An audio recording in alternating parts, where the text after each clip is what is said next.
Lux presents Hollywood.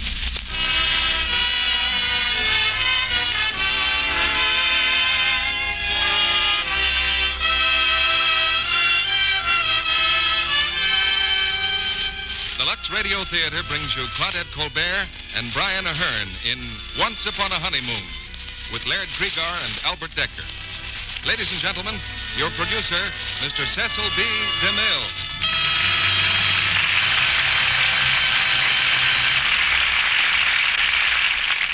Greetings from Hollywood, ladies and gentlemen.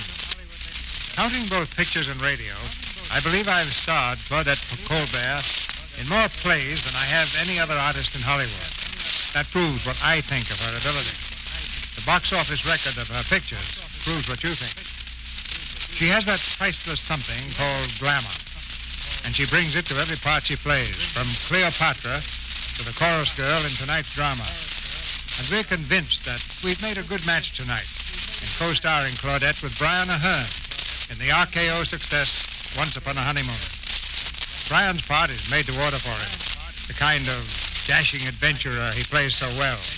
And to make an all-star cast, we also have Laird Krieger and Albert Decker. The war is certainly putting words into everyday use that weren't there before. There's conservation, for instance. It's always meant something like saving the forests, which is even more important in wartime. But today, conservation means other things, too. We've got to conserve washable fabrics, for example, and that's where Lux Flakes rides to the rescue. I can give you a businessman's viewpoint on that, because the motion picture studios look on such things strictly from a business angle. They use our product to save money. Personally, I use Lux Flakes to save my socks. Now for the story of what happened Once Upon a Honeymoon, starring Claudette Colbert as Katie and Brian Ahern as Pat, with Laird Krieger as Baron von Luber and Albert Decker as LeBlanc.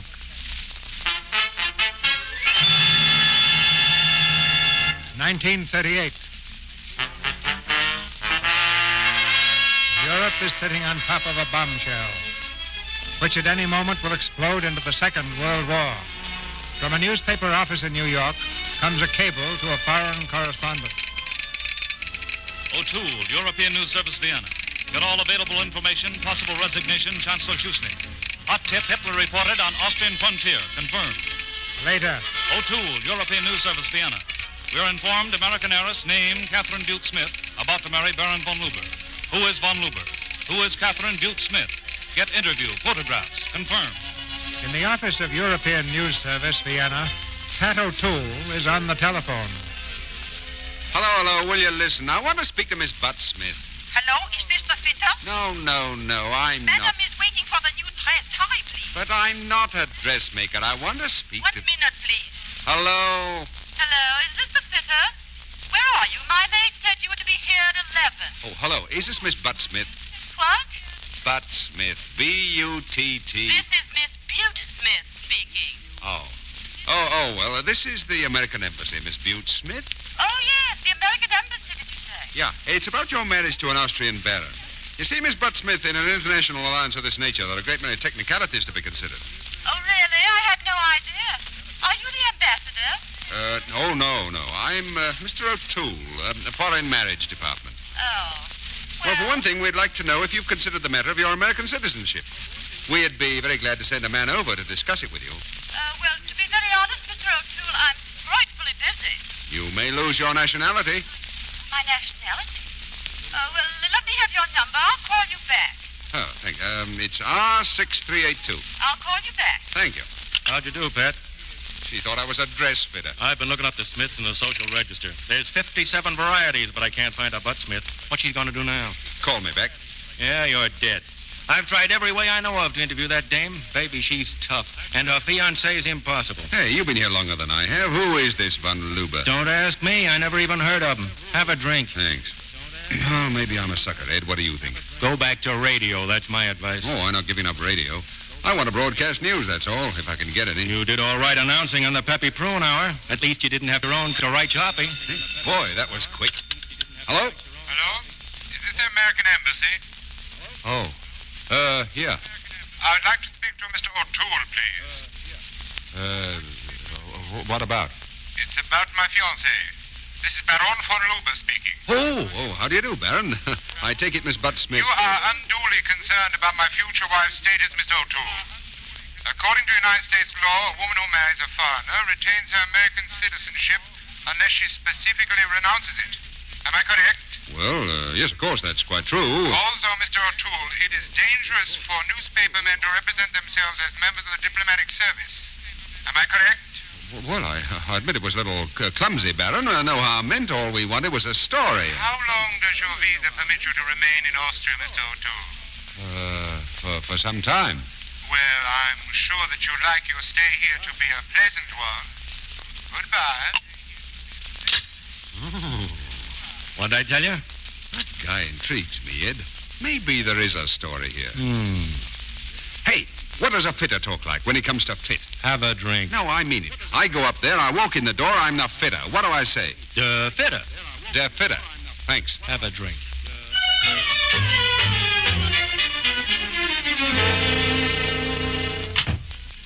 Madame? Yes, Elsa? He is here at last. Madame the fitter. Well, send him in, Elsa. Herein! Herein, bitte! Morgen, gnädige Frau. Well, who are you? Der Fitter. Oh, isn't this annoying? Maurice promised me a Frenchman who understands English. Ah, oui, madame. That is me. That is me. Oh, well, start right in, please. Start in, but of course. Now, let me see. The measurements first, eh? Certainly. Certainement. Now, let me see. Elsa, get some music, please. Yes, madame. The waist, 24. Now, the hips, 58, shall we say? 58?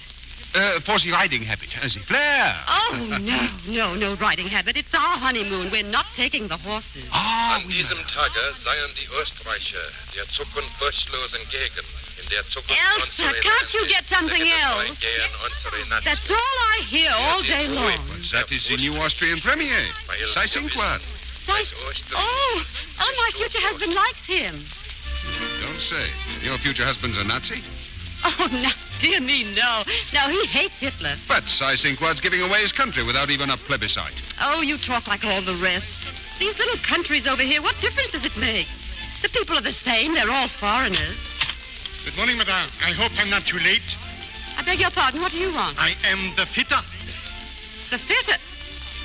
Oh, I see. I'll be with you in a minute. Mr. O'Toole, will you step in the other room with me, please? Yes, madame. Well, now that you know my measurements, what are you going to do with them? Oh, look, I've got to get a story. There's a lot of interest in this marriage, and I'm supposed to get a picture of your husband. And say, were you ever in show business by any chance? You mean the theater? The theater, yeah. Certainly not. No, I didn't think so, but there's something about you. There was a dancer in a burlesque show in New York. Well, you know, she did one of those 1, 2, 3 zip routines. Oh, no, of course it couldn't have been you. No, hardly. No, that's all. And yet, Miss Bud Smith... It's Butte Smith. B-U-T-T. I don't see how you can do that. You don't say Connecticut, do you? We couldn't find a single one of those Smiths in the social register. Don't your folks believe in advertising? Mr. O'Toole, maybe I haven't made myself clear. Not only will there be no interview, but... But, for your information, my fiancé, the Baron, will soon... Madame. Elsa, isn't the Baron expected at any moment? No, madame. He's here. Here? He wishes to see you at once, madame. Oh, but... Did you tell him I'm with the fitter? Madame, he has already seen the other fitter. Oh, I'll be right there. Yes, madame. Awkward, isn't it? I hope you'll be gentleman enough to keep out of sight. Don't worry, I'll cooperate. Go ahead. Thank you. Catherine? Oh, darling, you're so early. Forgive my haste. We must change all our plans, little pigeon. Hitler is here, in Vienna. At this very moment, Austria is no more than a name in history. Well, what are we going to do? We're going to leave immediately. Fortunately, I was able to get train reservations. Oh, but darling, I couldn't possibly. What about my clothes? We'll order new ones in Prague. But our wedding. We can be married in Czechoslovakia. Now, please, Franz, just a minute. I don't know if I approve of this. Just because Austria falls, I mean, my really... darling, I understand American respectability. You see, we have separate compartments. Now, hurry, my pigeon.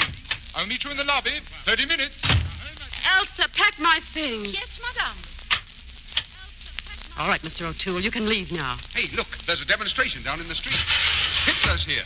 Well, I can't see him now. I'm going to Czechoslovakia.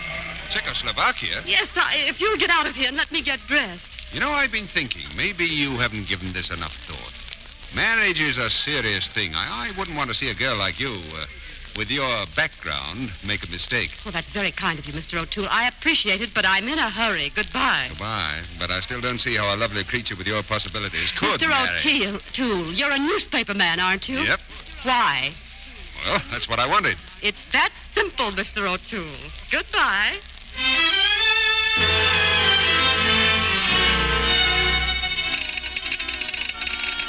O'Toole, European News Service, Vienna. Have arranged series news broadcasts. United Broadcasting System, origination Prague, Czechoslovakia. Go there at once. Your first broadcast, October 1.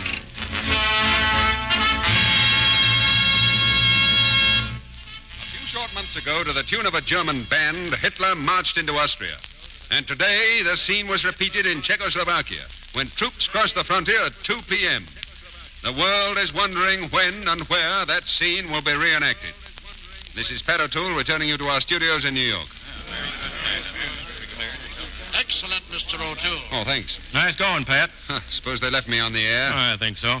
Hey, here's an item you may like. Your friend, the Baron von Luber, was shot a couple of hours ago. Von Luber? Yeah, 10 minutes after he got married. He was getting on a train and some guy poked a gun at him. Kill him? No, they got patched up in a hospital. Taking the next train out. For where? Warsaw. Warsaw? Austria? Then Czechoslovakia? Now Poland. Huh? Could be.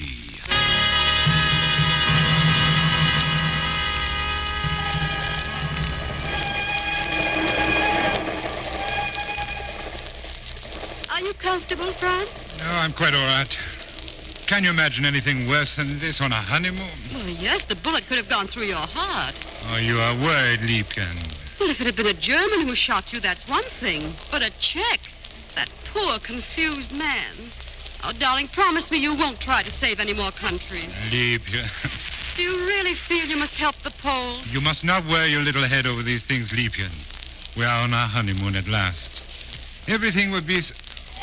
Oh, Franz, your wound. Yes, my wound. Oh, I'll let you rest. Good night, darling. Good night. Good night. Hiya, Butte. Oh, Mr. O'Toole. Well, how nice. Oh, what's new, Butte? Baroness, please. I got married this afternoon. You're always correcting me. Say, how's the Baron's injury?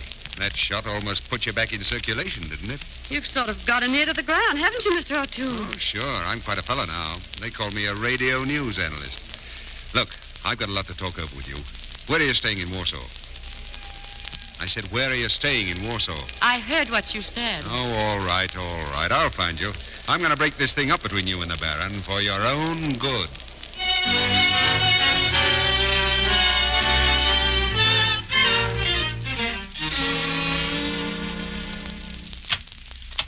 This is your suite, Baron. The finest in Warsaw. Thank you. Have the luggage put down over there. Luggage, here. Oh, Franz, what a beautiful city. I think I'm going to find it extremely stimulating. Good evening, Baron. Good evening. Liebchen, there's one thing I wish you'd do for me. Give a little more attention to the care of my wardrobe. You must remember now you are the mistress of my... Oh, Baroness, Franz. Pardon me for interrupting. I've been meaning to speak to you about this for some time, my precious little pigeon.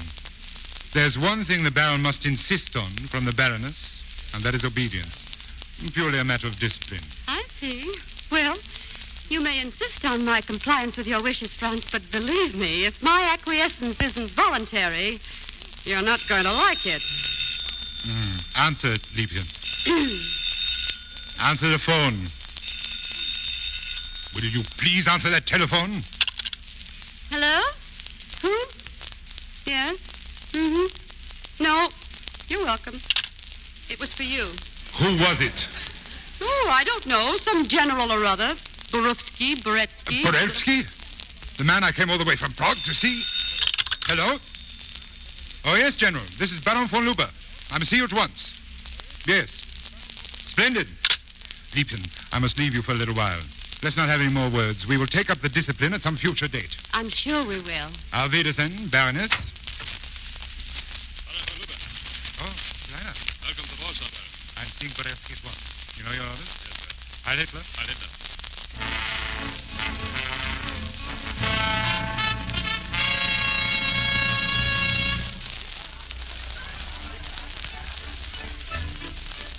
Madame will have dinner alone? Yes, please. Make it for two, waiter. Well, hello there. Hello. I told you I'd find you. Oh, yes. You said you had something to discuss with me. Yeah. Would you like a little snifter first? I beg your pardon? A snifter. A little drink. Oh, well, I don't usually take anything. Oh, come on. What'll it be? Well, I might this once. Waiter, what's that man over there drinking?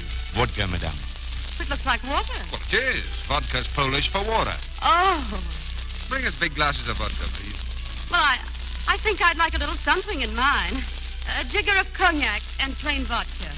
Madame. Say, I never tried that. Bring me the same, waiter. The same. You know, I stayed up all night on the train thinking about you. Really? Yeah, now that we're together again. Oh, look, if you're really in love with your husband, I'll shut up. Oh, please go on, Mr. O'Toole. I think I could still be curious. Good. I made about 5 yards on that play. You know, I've started a private little war of my own. Just me and the Baron. Little territorial dispute. Is that what you have to tell me? Yep, but that was supposed to come later. Now, what's he up to with General Borelski? I never discuss business with my husband. Ah, you should. Vodka and cognac. Say, that took a long time. You better get going on 2 more. 2 more? Well? 2 more, yes. Well, Baroness, here's mud in your face. How do you like it? It's rather mild, but very pleasant. Tell me something. How did you know my husband was seeing General Borelski? I didn't. Oh, that was clever of you.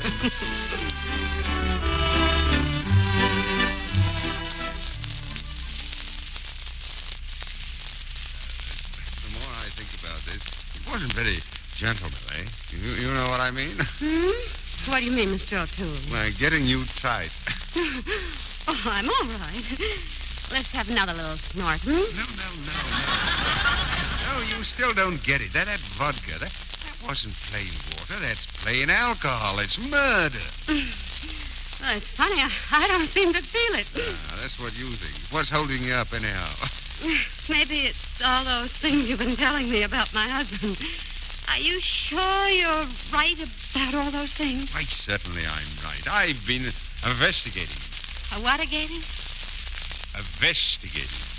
I conducted an investigation. Oh. You know what the Baron does? He goes into a country, see, and he tells the head boy there that he's going to help preserve them from Mr. Schickelgruber. Then he sells them guns, and they feel pretty good. Only there's a catch in it, see? The guns don't work. Oh. By the time the boy finds out, he's knocked off. Like Borelski's going to get knocked off, see? I see. In brief, Baroness, your husband is what is known as an international termite. Why, he's even phonier than you are, Miss Butte-Butt Zipsy. Zipsy. Oh, that kills me. Why? Oh, I forgot to tell you. I remembered that girl I told you about. You know, the burlesque queen. Her name was Kitty, too, just like yours. Kitty O'Hara. 1, 2, 3, zip. They used to call her Zipsy. You are intoxicated, Mr. O'Toole. Well, you're a little tipsy, Zipsy, yourself. Ah, Zipsy. That was a great girl. Strictly on the level. No foolishness about Zipsy. No, sir. Tell me what she looked like. You. Look, Zip, life's got you over a barrel up to here. But don't let it throw you. No, it won't. You see, I think life is what you make it, Mr. O'Toole. Life can be beautiful. Sunshine and daffodils. Yes, but you've ruled out love, Baroness. And you can't do it, see? You're messing up your life something awful. Sigh no more, ladies. Sigh no more. Men were deceivers ever. 1 foot in sea and 1 on shore. To one thing constant never. Who's that? Shakespeare. Oh, poetry, eh? Well, listen, baby. Don't wait too long building castles in the sky. Don't wait too long. While you're waiting, time may fly. Love songs are best when they're sung in the springtime, when everything's young. So don't wait too long, or happiness may pass you by. Irving Berlin.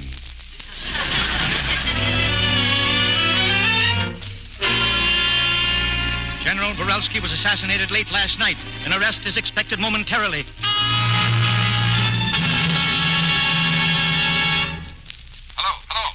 Hello, who is this? Kitty, this is O'Toole. Oh, it's you. Listen, I'm in a terrible jam. They took my husband, the police. They nabbed him already, huh? Great. Did you know they were going to arrest my husband? Sure, I snitched on him. Oh, well, look, I'm in a bad spot. Oh, don't you worry, baby. They're not going to bother you. I've arranged it with the second head boy. You did? Sure, I told him how beautiful and innocent you were. Innocent, you know, like the daffodils. Oh, Pat, now what am I going to do? Don't you do anything. Just sit tight. Tight? Yeah, and I don't mean on vodka.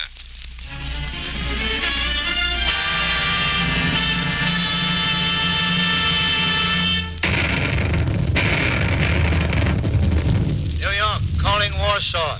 New York, calling Warsaw. Come in, Warsaw. This is Warsaw. We are experiencing our fifth air raid in 24 hours.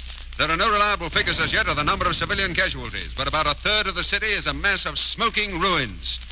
In this tragic hour, one fact of paramount importance emerges, a fact which the world had better heed before it's too late. Foreign agents, fifth columnists, and saboteurs have worked their way like maggots into the country's vital defenses.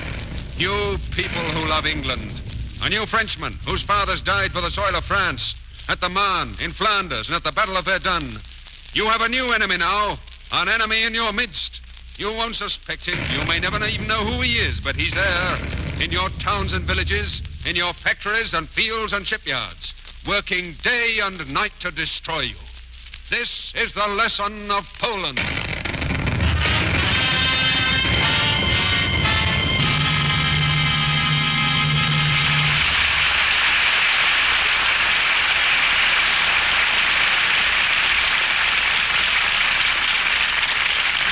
Claudette Colbert, Brian Ahern, Laird Krieger, and Albert Decker will be back for Act Two of Once Upon a Honeymoon in just a moment. The other day, there was a note in the paper saying that a typical American housewife had been chosen. Well, that started us wondering about the typical Lux girl. What would she be like? Here are a few thoughts on the question. A typical Lux girl? Why, that's me. Lux Flakes were made for girls like me. Typists and file clerks and stenographers. We're the ones that have to look fresh and trim and well-groomed every day. And Lux helps us do it within our war bond budgets. We're the ones that need Lux to help our clothes last longer. And the way it cuts down stocking runs is simply wonderful. The typical Lux girl is, well, a business girl. Me. Now, wait a minute. I think new improved Lux Flakes were made for busy mothers. Now, my baby's just at the creeping stage, and what a pile of things I have to wash every day. But I just whisk them through those gentle, rich Lux suds, and it's no time at all before they're fresh and sweet. If you ask me, I'm the typical Lux woman, a mother. Oh, wait a minute. What about me? Bill and I were married a few months ago, and I'm doing all my own housework. I love it, even washing dishes. But I'm not so sure I'd feel that way about dishwashing if I didn't have new, improved Lux Flakes. You see, I want to keep my romance alive. And Lux lets me keep my hands soft and smooth, the way Bill likes them. I think a bride like me is the typical Lux girl. Well, I guess we've started something we just can't finish. Lux belongs to too many women to pick out just one typical Lux girl. Business girls, brides, mothers, women everywhere depend on new, improved Lux Flakes because it helps them in so many ways. It's the mildest, gentlest Lux ever made to help in that important wartime job of conservation, of making things last longer. The suds are richer. They're more cleansing, too, so they're very thrifty. And that helps save money. It's at your dealers now, in the same familiar box. New, improved Lux. We pause now for station identification. This is the Columbia Broadcasting System.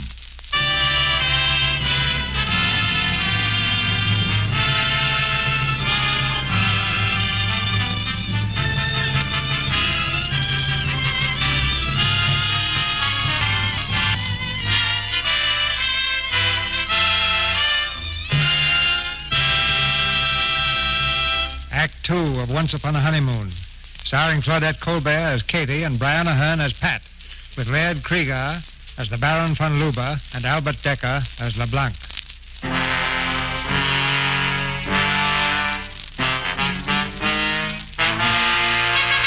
The city of Warsaw is a smoldering heap of ruins.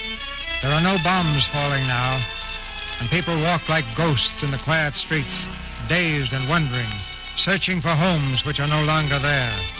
Through the debris, Pat O'Toole picks his way toward Katie's hotel. Baroness? Where are you? Hey, anybody home? Come in. Oh. Still here? Well, I'm surprised at you, Baroness. I thought you... Say, you're hurt. What's happened to you? Oh, it's nothing very much. Little burn from a piece of shrapnel. A couple of nights ago, a guy stuck a stretcher in my hand, and I've been carrying it ever since. Do you mind if I sit down? Oh, go ahead. Thanks. I live at the Marshall, or I used to when it was standing. It's quite a walk. Is there anything I can get you? Oh, this is fine. Well, as I said before, I'm surprised. I know. You're wondering why I haven't left. By the time I got everything straightened out, they weren't evacuating anybody. What took you so long? Well, I had all my jewels in the box downstairs. I don't know why the hotel wouldn't let me have them. They were my jewels, and they knew perfectly well the Baron was in jail. What are you going to do about it? Oh, I finally got them. I see. Are you quite certain there's nothing I can do for you? Well, I could eat a sandwich or something. I take it there's no question about the Baron's credit. No. Well, in that case, I'll have a porterhouse steak. I'll order it. Meanwhile, I'll have a short nap. That's the Baron's room over there. Thanks. Don't let anybody disturb me, will you? And see what you can do about that phone. Hello? Yes? Oh, yes. Oh, look, you've been saying that for days. Other people are leaving. Well, I haven't been a Baroness very long. I'm really an American. Yes, I have my American passport. Oh, you think so? Oh, well, thank you very much. Yes, I'll be right down. Thank you. Anna, my hat and coat. Anna! Oh, for heaven's sake. Anna, what are you doing in my closet? Oh, Madame. Oh, aren't you ashamed of yourself? Trying to take one of my nicest dresses, as if I didn't have enough to worry about. Oh, no, Madame, Hush, darlings, don't cry. What are those children doing here? They are mine, Madame. They came to the hotel to find me. They heard the Germans only 4 miles away.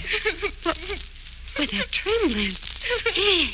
Ed, don't be frightened. You have your mother. What's the matter with them? They are Jewish. They remember how it was in Germany. Oh, I see. Well, maybe I can help you. There's a bus downstairs. They're taking people to a train somewhere. Oh, Madame, but the border we could never cross. You see here it says Jew on my passport. Anna Beckstein, Ilden. You see, Madame? Yeah. Wait a minute. Say, if you had another passport, I mean, if we cut your picture out of this one and put it in another passport, you might be able to get through. But where could I find another passport, Madame? I have one. Yours, Madame? Here, get me the scissors. Your name will be Catherine Butte Smith, an American. Oh, Madame. You'll at least get into Latvia. From there on, you'll have to do the best you can. Oh, God bless you. God bless you, Madame.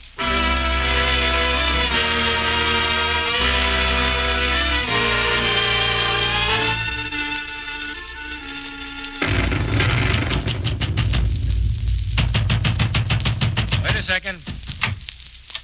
Hiya, Pat. Hello, Ed. This is the Baroness von Luber. Mind if we stay here a while? Make yourself at home. You're as safe here as anywhere. Thank you. I suppose you know they let the Baron out of the jug. Yes. I'm not going back to him. Congratulations. She finally wised up. Well, what do you think we ought to do, Ed? If I could just get on a plane or something. No planes, nothing. Well, I can't stay here. He'll find me. He'll have the whole Gestapo looking. Hey, why don't we say she's been killed?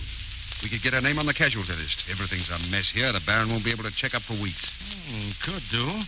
But we ought to have something to prove she's dead. A piece of jewelry or something. Jewelry? Oh, look, does it have to be jewelry? This bracelet's real diamonds. Here, you can have my handkerchief. It's got my initials on it. Zipsy, take off that bracelet. Oh, all right. Here, take it. Here, Ed. I'll get this in the casualty record. So long. I'm terribly grateful, Mr. O'Toole. Oh, forget it. You've been doing swell yourself. All I want to do is to get out of here. I want to go home. This isn't my war. Sure. We'll manage. How about Paris first? That might be safe. Paris, it sounds like heaven. Oh, it's a cinch they can't touch you. The Baroness is dead. You're Catherine Butt Smith, an American, with a passport. With a Oh, yeah. But... What? Look, O'Toole. What? Nothing. You know, Baroness, when I was trying to doze up there in your apartment, I had a beautiful dream. You did? Yep. I dreamt about a very frightened, selfish girl who ran into someone worse off than she was. And what do you think she did? I don't know. She forgot all about her own troubles and helped the other woman. And, gee, it made me feel good all over. The way you feel when you find out you've misjudged someone. You must have had a pretty low opinion of her. No, because I understood her. You see, this girl had worked very hard to get where she was, from burlesque to the social register. She taught herself a lot of long words, but underneath it all, there was another girl worth 1,000 of them. All right. Look, her name was O'Hara. Does that satisfy you? O'Hara? Well, it's taken a long time. I wonder what made her change, huh? She didn't want to. She wanted all that social register stuff and everything that goes with it. And then she met O'Toole. And when an O'Hara meets an O'Toole, Katie, you're wonderful. So now all we have to do is get O'Hara across the border. Oh, come on. When an O'Hara meets an O'Toole, there's no such thing as a border. Polish refugees pouring into Latvia. Nazis in Norway. British trapped at Dunkirk.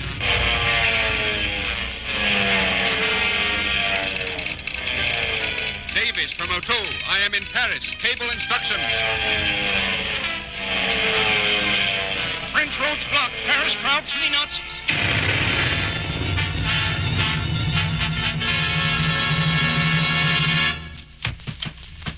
Hey, O'Hara. Pat, where have you been? The American Embassy. Come on. You've got to have your picture taken. You mean I'm getting a passport? Sure. I told the ambassador you wanted to get out of Paris so that you could divorce the Baron, and he's all in favor of it. Here. The photographer's name is LeBlanc, see? Now get over there right away. Right away.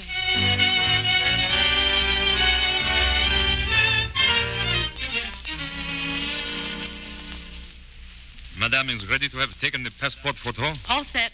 Sit right here, madame. Now, the face this way, please. You're in Paris a long time. No, I just got here. I'm supposed to be on a honeymoon. This is not a very good time for the honeymoon. Well, you have to be a little tough to take it. I got bombed in 9 cities and all along the road to Paris. Oh, c'est très drôle. The more I think about it, the madder I get. Hold, please. Bon. Okay. Thank you, Miss O'Hara. What? Say, what is this? You're no Frenchman. No, I come from the States. My country is your country. I'm what you call an operator. You mean a spy? I prefer to say that... LeBlanc! Quiet. Stay right here. Now, don't move out of this room. LeBlanc! Oui, un moment. Who's out there? Who is it?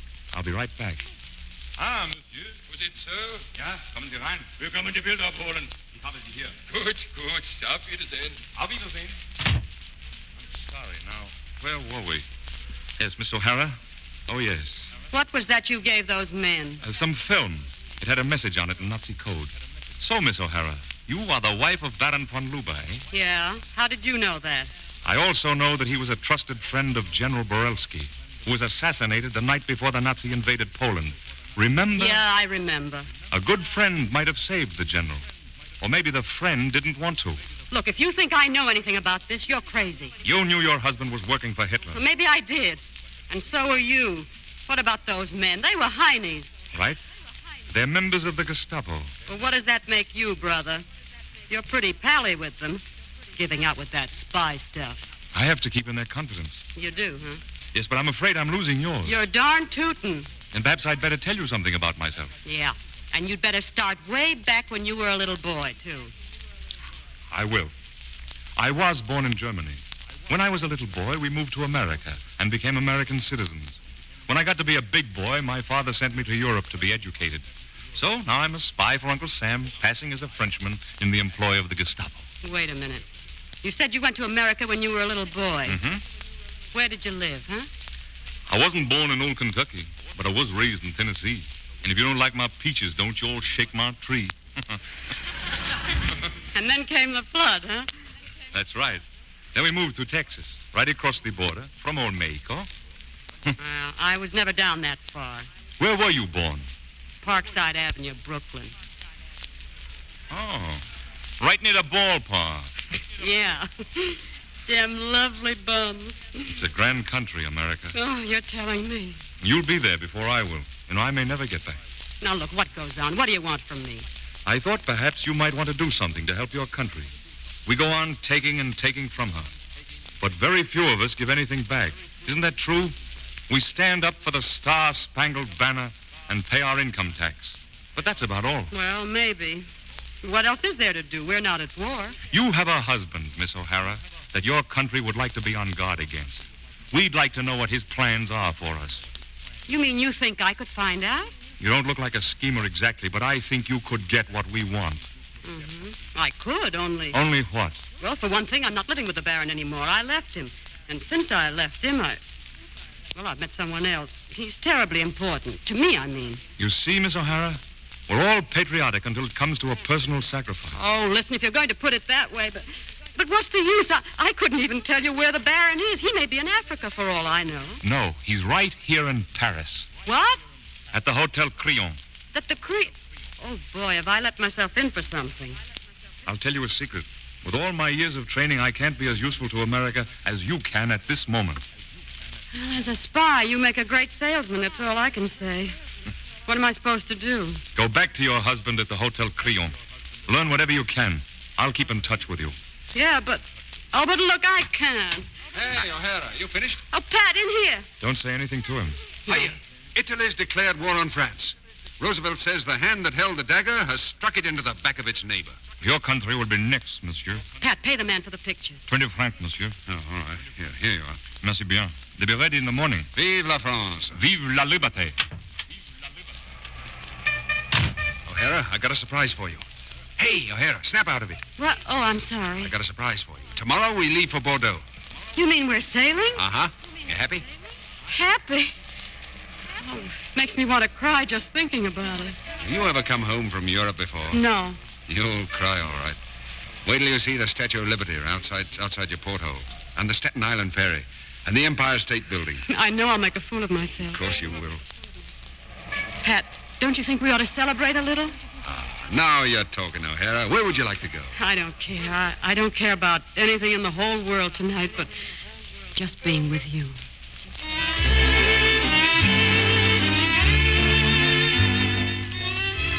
There's Paris for you. It's beautiful. And there's the Sacré-Cœur. You can see it for 50 miles. Champagne, monsieur? Ah, oui. Listen. The German guns, madame. They are close every hour. Guns? Now, for a few minutes, I'd forgotten there was a war. So had I. Oh, darling, you're sweet. You're terribly sweet. Go on. I'm a contented man, that's all. O'Toole, have you always been bashful? Maybe. I don't know. You see, I never told a girl I was in love with her before. Why? Because, well, I guess I never was. Are you going to tell her now? What? Oh, try it, Mr. O. It isn't hard. I love you, O'Hara. When did you find it out? Oh, I don't know. You see, when we were more or less thrown together, I thought, well, it's just one of those things. Ships that pass. I know. It's usually that way. Mm-hmm. But this time, everything's different. It doesn't wear off. You make me want to do things and be somebody. I've even been thinking about writing a book. Now, you know that's just downright idiotic. No, I don't. Go on. Well, I'm sold on one thing. We've got to get home and do something for our country. Don't you feel patriotic tonight? Oh, don't you? Yes. Oh, darling, let's not be serious. Tonight's ours. Let's make it ours, no matter what happens. All right. Come on, let's get out of here. What? Keep on the move. We'll give Paris its last coat of red. How about the Hotel Crillon? No. Oh, well, what's the matter? Let's just stay here, Pat. Please, darling. Sure.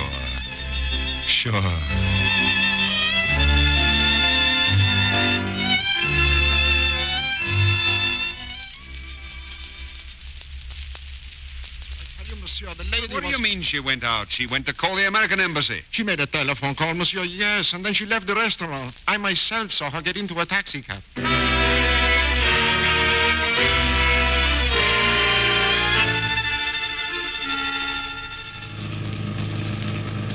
Madame, you know yet where you wish to go.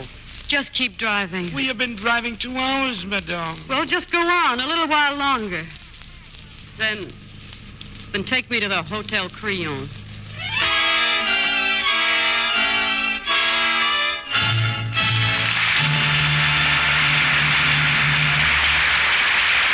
After a brief intermission, we'll hear Claudette Colbert, Brian Ahern, Laird Krieger, and Albert Decker in Once Upon a Honeymoon. Now, there's an old saying about this month. Remember? April showers bring May flowers. But before you can have flowers, you must have seeds. And here's a way you can get your flower seeds at a wonderful bargain. You can get 6 large packets of flower seeds from one of America's best-known seed companies for just 10 cents. And either an opening tab from a box of Lux Flakes or a Lux toilet soap wrapper. Of course, you're planting vegetables in your victory garden, but you'll probably be spending more time at home, and you'll appreciate more than ever the beauty of fresh-cut flowers, the joy of having a pleasant garden spot to show your friends. These 6 flower garden favorites can give you a whole garden of bloom from early summer to frost. They're a gorgeous, large-flowered cosmos, giant African marigolds, Low-growing candy tuft in shades of pink and lilac and white, beautiful long-stemmed Shirley poppies, single and double ones, too, prize-winning zinnias in their full range of brilliant colors, and last but not least, heavenly blue morning glories to climb over your trellis or sun porch. Morning glories are grand for window boxes, too. The candy tuft and marigolds will thrive in boxes or pots in any sunny window. Another thing, our Lux flower seeds have been treated with plant hormones for bigger, earlier blossoms. On the back of each packet are suggestions for planting arrangements and directions for care. Here's what you do to get this flower bargain. 6 packets of seeds. Take the opening tab from any size box of Lux Flakes or the wrapper from 1 cake of Lux toilet soap. Mail it with 10 cents in coin, no stamps, please, to Lux Flower Garden, Box 1, New York City. Lux Flower Garden, Box 1, New York City. Be sure to enclose your own name and address, of course. Your dealer has a handy order blank that you can use. And please allow at least 2 to 3 weeks for the seeds to reach you. Remember, for each set of 6 seed packets you order, send 10 cents in coin and either an opening tab from Lux or a Lux toilet soap wrapper to Lux Flower Garden, Box 1, New York City. No stamps, please. This offer expires May 31st and is good only in the United States. Now, our producer, Mr. DeMille. After the play, we'll ask our stars to step out of character for a little personal talk. Now the third act of Once Upon a Honeymoon, starring Claudette Colbert and Brian Ahern, with Laird Krieger and Albert Decker.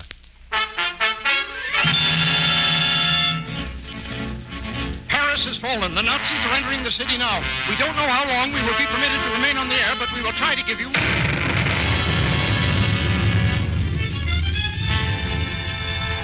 Paris has fallen.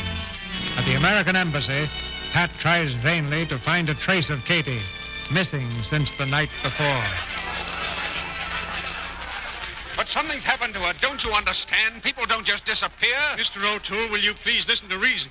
The Germans are in Paris. Everywhere you look, the world is crumbling. And all you want to know is where your girl is. You're darn right I do. Well, I'm sorry. At the moment, we can't help you.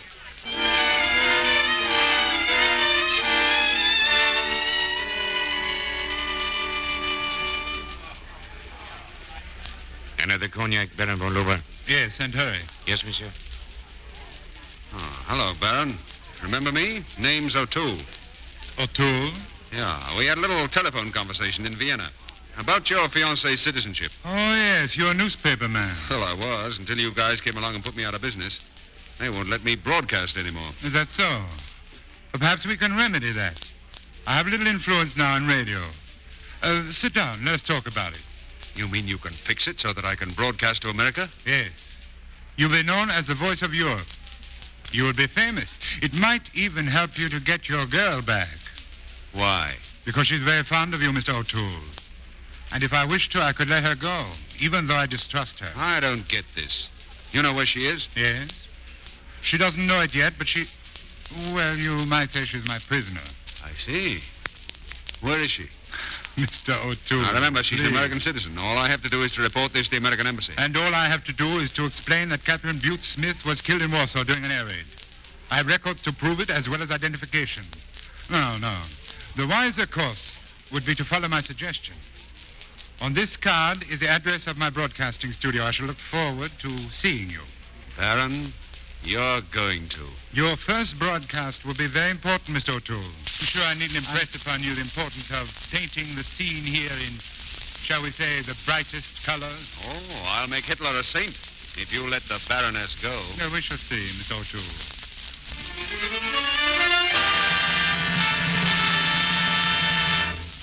Hello. Hello, LeBlanc. This is the Baroness. I have some more information for you. Write this down. 208 West 173rd Street, New York City. He's been writing to that address. Apartment 9D. Get off the telephone! What's wrong, Charlie? What a fool I've been, Liebchen. I should have locked you up at once. Lock me up? What are you talking about? You will know soon enough, my little pigeon. Oh, Frank, what is it? I can't understand it. You were so sweet to me when I came back. Yes, wasn't I? But it seems I talked too much. In a weak moment, I thought I might win you over. But I agreed with everything you said. That's the trouble. No, Liebchen. Our little honeymoon has come to an end. I have great responsibilities now. I cannot afford unnecessary risks. I see. But what do you intend to do? I'm not sure. Right now, I intend to listen to a speech on the radio. Rudolph? Yeah, Baron. Is it time for Mr. O'Toole's speech? One more minute, Baron. O'Toole? What is this? Call the rest of the men in, Rudolph. Die Zeit für die Radios hier, mein Herr. You mean O'Toole is going to broadcast? In very flattering terms, my pigeon. You're lying. He wouldn't. It is the selling price of your freedom, if I decide to let you have it. Be seated, gentlemen. Sit down, Liebchen. Hello, America. This is Pat O'Toole broadcasting from Paris. Today, the French capital plays host to the conqueror, to Adolf Hitler. And let me say here that Hitler, in spite of reports to the contrary, Hitler has nothing but admiration for America. Ah, splendid. In fact, I might even say that towards the nations of the New World, Hitler's admiration knows no bounds. Excellent. Now, we have heard that Hitler wants our steel to make guns. That is a misjudgment. Hitler wants steel for peace, to build bridges, to make toys for children. Tell this to America. Tell it to your children. And tell it to the Marines. Ah, you see, my little pigeon. Yes, I'm beginning to. Show you how human the Nazis are. I want to describe one man to you. He happens to be a very important man, and his name is the Baron von Luber.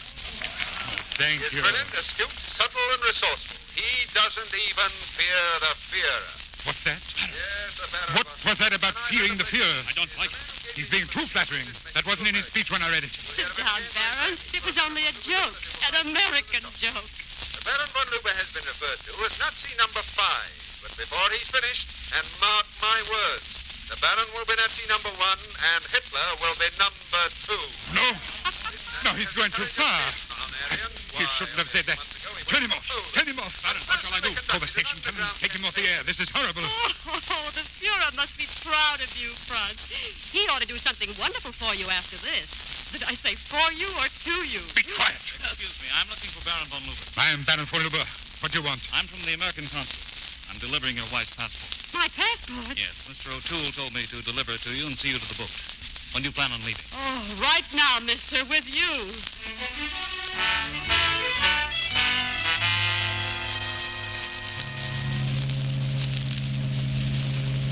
Mr. O'Toole? Patrick O'Toole? Yes, Stuart. Good evening, sir. The purser wishes to see you, Mr. O'Toole. Oh, thank you. Well, excuse me, darling. I'll go once around the deck and I'll meet you here. All right. Which way, Stuart? Right over here, sir.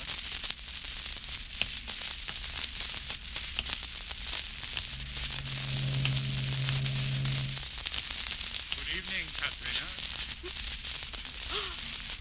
Well, don't tell me. I didn't know you were aboard. I'm sure you didn't, my pigeon. I thought the Führer had purged you by now. No, I'm back in his good graces. I explained that you and Mr. O'Toole were desperately in love, and he recalled that all was fair in love, too. So now you're headed for the United States. Well, you're headed for trouble. Now, Katrina, there'll be no trouble. I'm on a goodwill mission. Our country's at peace. Mm-hmm. You've goodwilled 7 or 8 peace-loving nations right out of existence up to here. And now you're headed for my country. Well, you've got trouble with me. I'll pin your ears back. Katrina, you've lost your polish. And now you're not very bright. I don't have any trouble understanding you. And the day you set foot on our shores, I go to work on you. Who will listen to you? Well, there'll be plenty who'll listen to me. First of all, a judge, the jury, and the press when I sue you for divorce. and mention, among other things, that you're a traitor, a saboteur, and a murderer. That ought to introduce you to America. Katrina, you're still a foolish, impulsive child. The masses don't want to think. They want the thinking done for them. And why not a few great minds to do that thinking? It's coming to that, and very soon. You were speaking of a divorce. I got the divorce, and here's your copy. The Fuhrer signed it. Someday his signature will make that very valuable. Couldn't be more valuable than it is now. Good night, you heel. Wait. We were talking about individual thinking, Katrina. Let go of me. Listen, my sweet. Get away from me. In the past, you have caused me considerable trouble. I should hate to have it continued, especially in America. How are you going to stop me? Once I get there, I'll spill the story so But, fast. my dear, you are not going to get there. Let go of me. Katrina! Let go, you. Katrina, my little pigeon!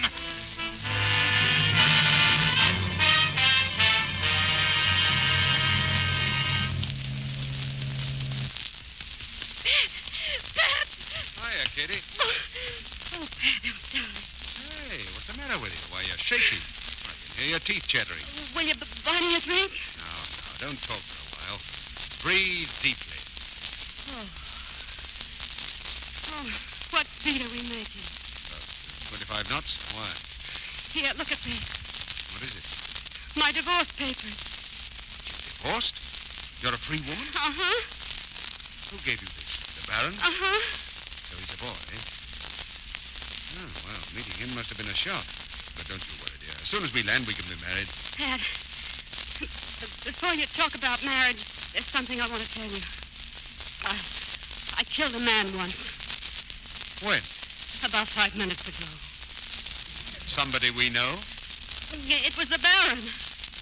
Where is he now? I don't know. If the boat goes 25 knots an hour, how far back would he be if he went overboard 5 minutes ago? Maybe you better make it 6 minutes. Overboard? Uh-huh. Dead, eh? Well, what do you know? He tried to kill me, Pat. Yeah? We were standing by the rail. He grabbed my arms, and we started to wrestle, and... And you won. But how? Well, I'm pretty good at it. I've had practice. Oh, yeah? Yeah, there was a manager in Cincinnati who... Oh. Yeah. Von Luber was out to get America. He told me plenty. The new order intends to rule the world. He tried to kill me because I told him I was going to get him. Then it was self-defense. Well, it was either him or me, and in my mind, it suddenly dwindled down to me.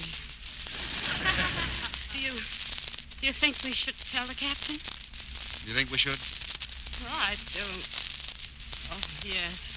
Well, seems a shame to upset him. Still, I guess he'd like to know there's a man overboard. Come on.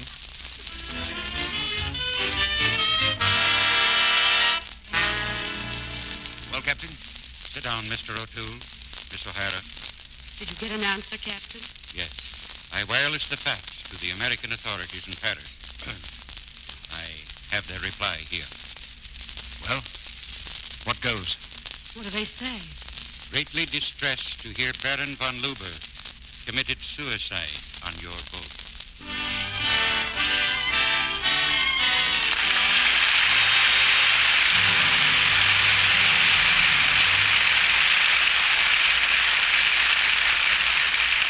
Our stars will be back in a moment.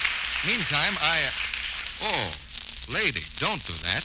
Why? What's the matter? Don't throw that fat away. Oh, but I cooked fish in it and strained it and reused it several times, and I can't use it anymore. That's exactly the kind of waste kitchen fat our government wants so badly for the glycerin in it.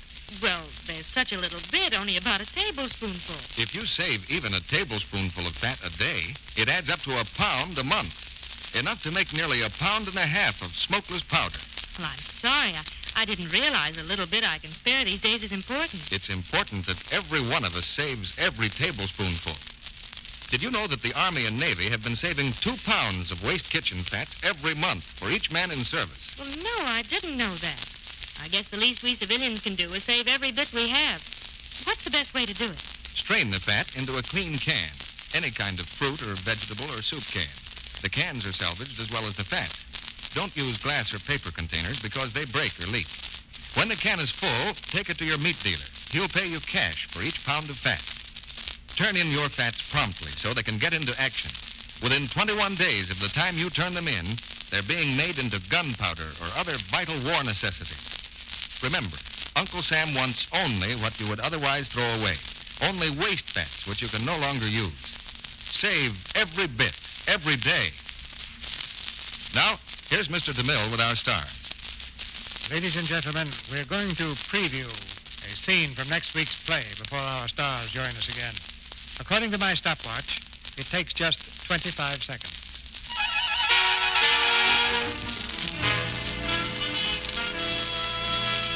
Jeff, you fool. Do you realize what you've done? Certainly. You've told 6 people that one of them was the murderer. You even pretended to know which one it was.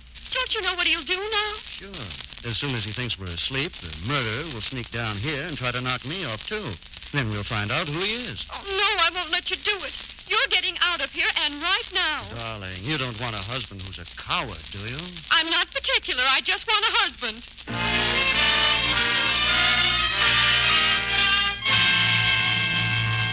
That's a sample of what we have for you next Monday night. We'll tell you the name of the play in a moment.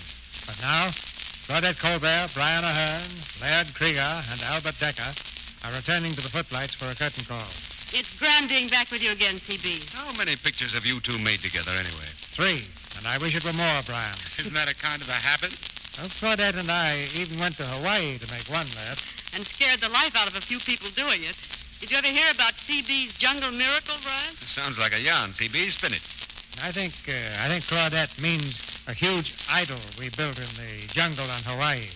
It happened to be near a hospital for mental patients and caused quite a little confusion. That's not hard to understand. You see, some of the patients went out for a walk and discovered this DeMille creation right in the middle of a lonely trail. Well, back at the hospital, a guard asked them if they'd seen anything unusual. Not wanting to admit delusions, they said no. The guard said, "Are you sure you didn't see an idol about 60 feet high?" They still denied it. Smart boys. Well, that night, CB got word the steamer was coming the next day to pick us up, so he had the idol taken down. There wasn't a board or a nail left. Trust those Paramount carpenters. Now, the next day, the guard took the patients down the trail to show them that there really was an idol. You can imagine his surprise when he found no idol there. The patients looked at one another, then they all looked at the guard, and one said, "Who's crazy now?" Very fair question, I think. Now, CB, what about next Monday's play? Well, the scene we heard a little while ago was from the Columbia picture hit, A Night to Remember. And our stars will be Ann Southern and Robert Young.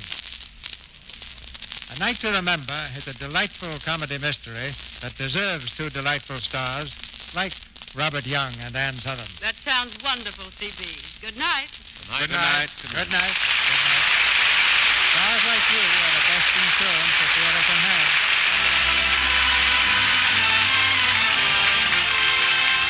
Our sponsors, the makers of Lux Flakes, join me in inviting you to be with us again next Monday night when the Lux Radio Theatre presents Ann Southern and Robert Young in A Night to Remember. This is Cecil B. DeMille saying good night to you from Hollywood.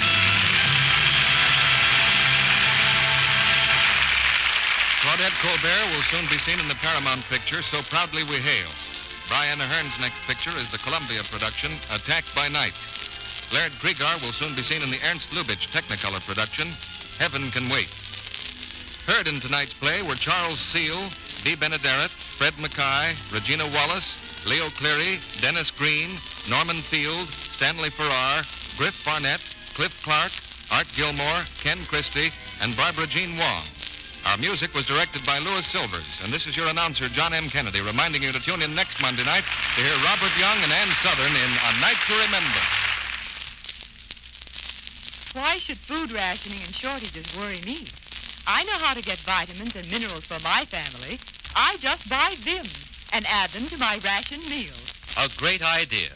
For Vims give you all the essential vitamins and all minerals commonly lacking. They're pleasant to take, too. Children love them. Ask for Vims at your druggist. VI for vitamins, double MS for minerals. Vims. This is the Columbia Broadcasting System.